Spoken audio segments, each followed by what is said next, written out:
guys. Again, I'm going to try to be pretty quick. So you have everything. My email's there. It's easy to get in touch with me. I love talking about, especially the first couple of things I'm going to talk about. I'm more than emails. Definitely by far the best way to get in touch with me. So, you know, I think one of the things I want to talk about before we went in, the title slide you're looking at has our 1992 original team on the top. We're out at St. Mark, just a part of Ottawa, the suburb of Ottawa, in Manotick. That was our original 92 team. I wasn't part of that team. I didn't coach that team. I was at a school called St. Pius at that time. But in the middle, from that 92 team, in the middle was probably the pinnacle of our program. I was fortunate enough to be the offensive coordinator. That's our 2006 team.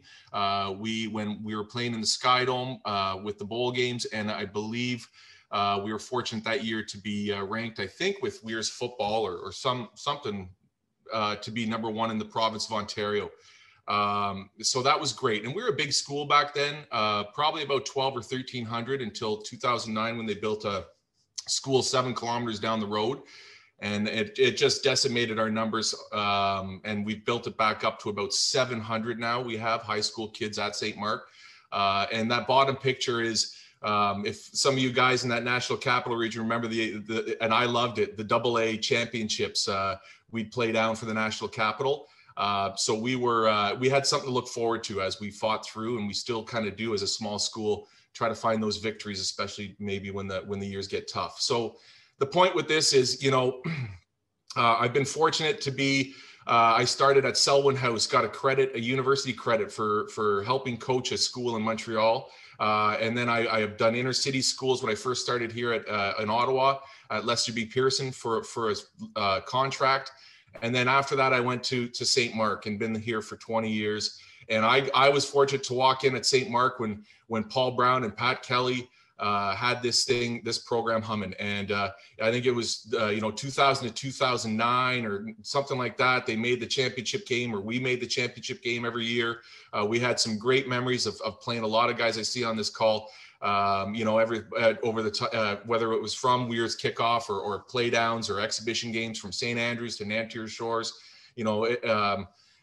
some great matches against Frontenac and Almont and things like that. So really some great experiences as we've gone over the 20 years. So hopefully I can give you a little perspective of the stuff I talk about should work with AA schools, and it should work with AAA schools. What I might do is stop my video. I'm a little concerned about my internet connection. So I'm just going to close my screen here and just make sure I don't lose you here. So I want to briefly go through 6 initiatives we're doing and we've done. And I think maybe hopefully one of these can help you. And these usually come, not all of them, but most of them come from some adversity we've had with being the program or running a football program in the good years and the bad. And the adversity I'm talking about is like, it's hard. I think a lot of you would agree. It's hard to win. The city championship seems to be one of the hardest things to win versus a play down or even a bowl game. You know, everybody seems to know everybody and your tendencies and what you do well and what you don't do. And you have more than a week to prep for that. There's some schools around here that we watch a lot of film and we talk to one another, and we know each other pretty well, especially when playoffs come. Parent expectations, everybody thinks their son is going to should be a youth sport player, or that we should be winning a championship every year. Coaching staff morale.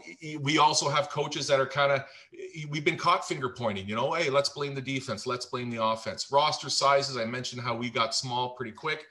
Lost some numbers when the concussion big thing came through, right?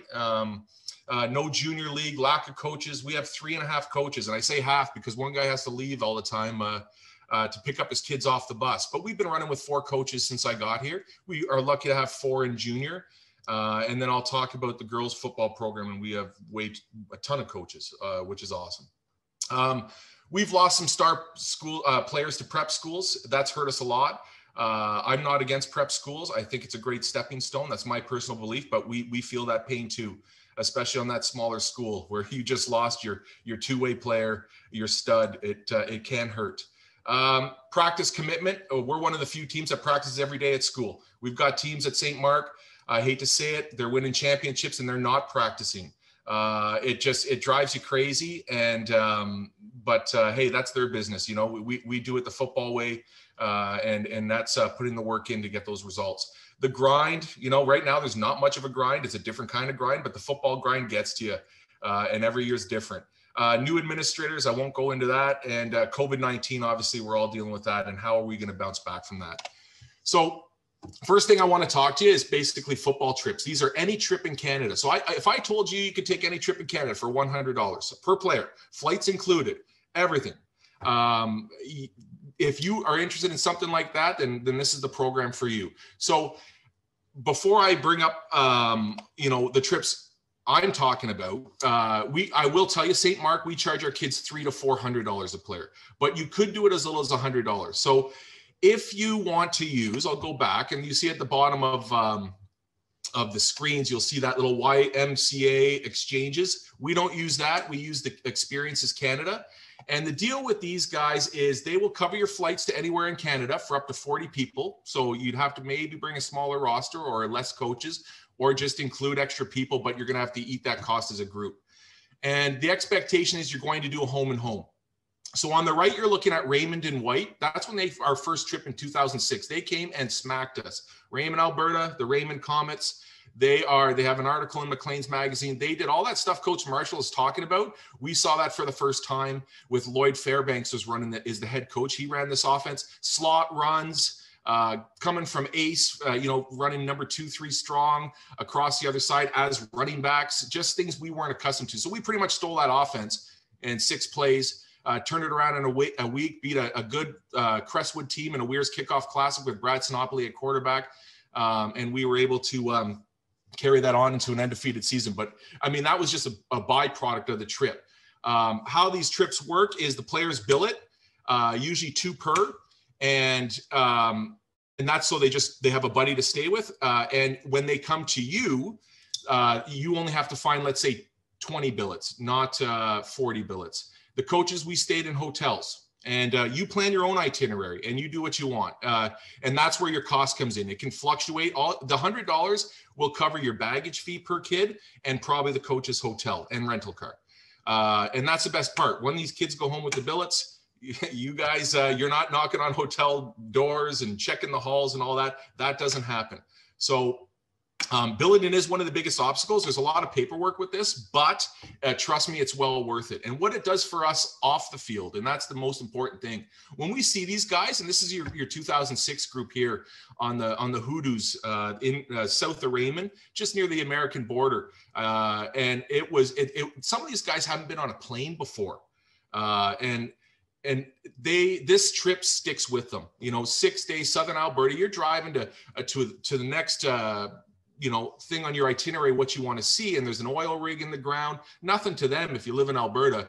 But when you're from Ottawa, you don't see that stuff. So they don't talk about the Sky Dome Championship. They talk about the trip when we see these guys now. And it was life-changing for these guys. This is Terry Fox. Terry Fox Secondary School is a perennial powerhouse in BC. They're in Port Coquitlam. We've done 2 or 3 trips with these guys.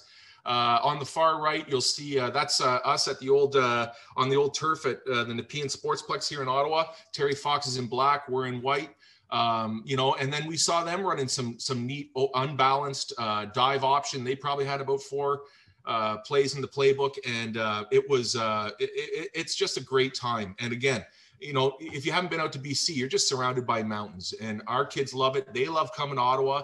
They do all the stuff that I think is boring, you know, changing of the guard, a tour of Parliament Hill, but you know, different strokes for different folks, I guess. So here's a bit of a sample itinerary. I just want to show you kind of what we got for our bang for our buck. So again, $400 a kid, and your coaches are staying at hotels, and you're driving and in cars. This is what we got. I think it was almost too much.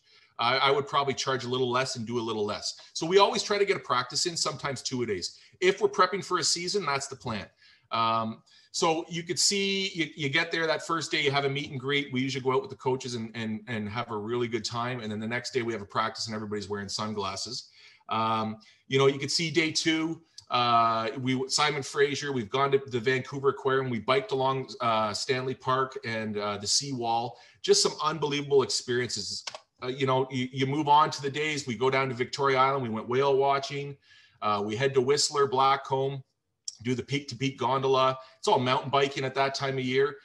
We have Granville Island, lots to do, lots to see, all built in. They may need a few bucks for spending money, but that's about it. Towards the end of that trip, when we're there, we'll play them typically in a game. And when they're in Ottawa, we'll play towards the end of the week in a game. And you can spread that how you want. You can go, you know, let's go back to back as a preseason thing. It's kind of cheaper if you don't have to pay for supply teachers. Or you can say, hey, we'll come to our spring camp in BC while the snow's on the ground here in Ontario. Why don't you come here in August? As long as you get that in that calendar year, you're pretty good. Next quick one. I love this one. You know, this was a couple of years ago. This is girls tackle football. We basically had girls who sit around after Thanksgiving. Hey, can I come out to the football team? And I said, you know, we're kind of halfway through the season. And we talked more and we put up a list, and we have 350 girls, we'll say, at St. Mark. We had 100 signatures on that list of girls that wanted to play. Now, you know, of that 100, we ended up with 72, and then we had a draft and played each other. And that was supposed to grow last year before COVID hit. And we were going to go to 4 teams, 3 from Ottawa and St. Benedict's from Sudbury. And we were going to have a mini kind of a jamboree count as our regular season. So bring Sudbury and do this at Lansdowne, and then break off into playoff games where we would head up to Sudbury and play in a semifinal, and Holy Trinity and St. Joe's here in Ottawa had a night game booked. Unfortunately, that fell through with like a lot of things with COVID. But you know, on the film you're looking at, we treat it like an all-star game. We had about 8-9 practices that you could just see the left tackle there just jumped out of her stance. The referees were very good with it. We asked them to be very lenient.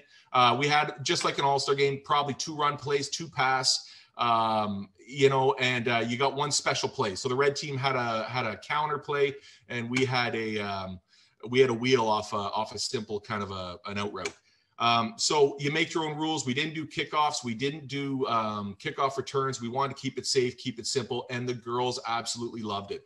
And it's more, you know, tonight's talk, I'd go on with that for a long time, but it's more about how it helped us as a program. So a lot of guys talked about, you know, fundraising and things like that. I just want to run these numbers by you. So we've got 150. You count our junior program, senior program, and now a girls program with 70 kids. We've got about 150 of our 700 students at St. Mark playing tackle football. So that's, you know, and we're no screaming hell anymore. We think we're good, and we're going to be really good, we think, but we're not, you know, we're not what we were, right? So you've got a ton of people in the halls playing tackle football. You know, we have an athletic bank with 300 athletes go, 150 of them play tackle football. So you can kind of see where that's going. Our revenues, so the girls do pay a fee. So then our helmet certifications, all those expenses get cut in half, which is unbelievable. We don't need new gear. We have assistant coaches and we have a lot of coaches. We've brought a lot of female staff on to learn the game and hopefully be a role model for these girls and one day take over. But it allows us to give our assistant coaches an expanded role. We've got guys who've been coaching in junior or have been a receivers coach. They want an opportunity for a bigger role. Well, this is it. Why don't you be a defensive coordinator, you know, or something along those lines, or run the offense if you want to give it a shot. It's something that we think will grow. We're very fond of it. And down in the bottom right, you'll see the OSG Foundation. So those guys near Toronto, it's more like your Maple Leaf Sports and Entertainment up here. They're not Senators, but they've got the 67s junior A team for hockey. The Red Blacks, they own some of the basketball, professional basketball league. They've got a team. They are very interested in this, and they've been very supportive. And, you know, we're minor celebrities a couple years ago. We're meeting with the mayor on the left. That picture in the middle is my favorite. It's a New Canadians at a sports way, the girls' way, and that school was in a tougher area from Ottawa, and to have our girls run clinics as schools came through and see the impact it would have on girls and future hopefully football players was excellent. And on the far right is Sam Gordon and her brother. She's in some Nike commercials and things. She's been fighting Utah to get high school girls football, and they're running into obstacles and the courts are saying no. And it's crazy. You get a bunch of football guys from Ottawa and Sudbury and hopefully across Ontario kind of say, hey, you want football? No problem. We'll figure it out.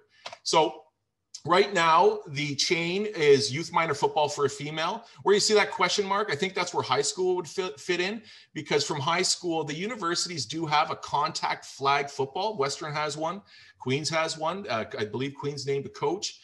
There's women tackle clubs, and those exist all over. And then we do have a provincial team, an Ontario team, and we do have a national team. And they play so that Canada Cup, and then the women's go to the Worlds. I think it's in Sweden, or it's supposed to be in Sweden coming up. So it's where would this fit? And that's kind of where there's there's no link in the chain right now, right? And hopefully high school, we're hoping that can fill that void when girls do not want to play against teenage boys, because they just get bigger, they get faster, they get stronger, and the girls, there is a difference in strength there. Some do play, and I think we all know that, but when I have 70 something girls that did not want to play. So this is where it was going. We had the schools I mentioned. We had our proposal. Now, believe it or not, the Red Blacks were totally, OSEG was behind it. We proposed, hey, let's play a CFL East. So the winner of Ottawa plays the winner of the Hamilton Ticats play down, plays the winner of the Argos, plays the winner of the Montreal, and we play for the CFL East, and then grow it nationally for against the CFL West champ. They're in for anything. The CFLs obviously are big fans, I think, big supporters, just for what it does, but it's also, you're going to get a lot more fans probably and grow that sport. And that's fantastic. And then we have our banquet and everything like we do with the guys. It's a lot of fun, and we're looking forward to starting that up. Next initiative. So I'm going to fly through a couple here, give Coach Nagy a chance. So we've always tried to blend our playbooks and modernize our playbooks. The ideal for us would be to be able to put our plays into the Madden video game. And we're close. We didn't get there. We're close. Doug Flutie's Maximum Football allows 12 players, but the playbook's very restrictive. The reason we're doing that is we're finding a lot of playbooks are showing up on the floor of the change room. They don't learn the same. So what you see on the right this is me using this free Go Army. You can't use the app. There's a link there. You have to go / web player. That's me drawing out just some simple past concepts, but that's not the best part of it. The best part of this app is you can go 12 men, and you can add motion, and supposedly you can have more than one player in motion, but you can turn this two-dimensional drawing into a 3D rendering, so it looks like a video game. And all the players do is they're going to follow those routes. And the other thing it does, it allows your players to have accounts where they could log in. So you could theoretically have your players log in and get your opponent's blitz pickup, or your blitz pickup for that week, the formations they're going to see. To be honest, the best thing it is for formation recognition to see where the holes are and some coverages. That's us. I customize the uniform. So we have our rival St. Pete's. We're St. Mark, black and red. So there's this cover 3 cut they like to run. So it will allow us, our quarterback, to see, if we put this play against that front, this is where we want to go. So we think it's pretty cool. You can double tap on the quarterback, let's say, and look through the quarterback's eyes. You could go on a defensive player if you want to look at your linebacker and read guard pulls or center play. I don't know if we'd get that far. For us, it's just great for me as a coach to be able to put a play through almost a simulator and see what it would look like. So that's pretty cool. So the idea would be, here's someone, you can't really do this. Someone put Wishbone in a Madden, but we want to get to a spot where we can get to, hey, you know what? Import St. Pete's defensive playbook and offensive playbook, import our playbook and our defense or whatever we're doing. And then you can learn what we're going to see at the end of the week by playing video games. That's where we want it to head. I think we're close, but we're not there yet.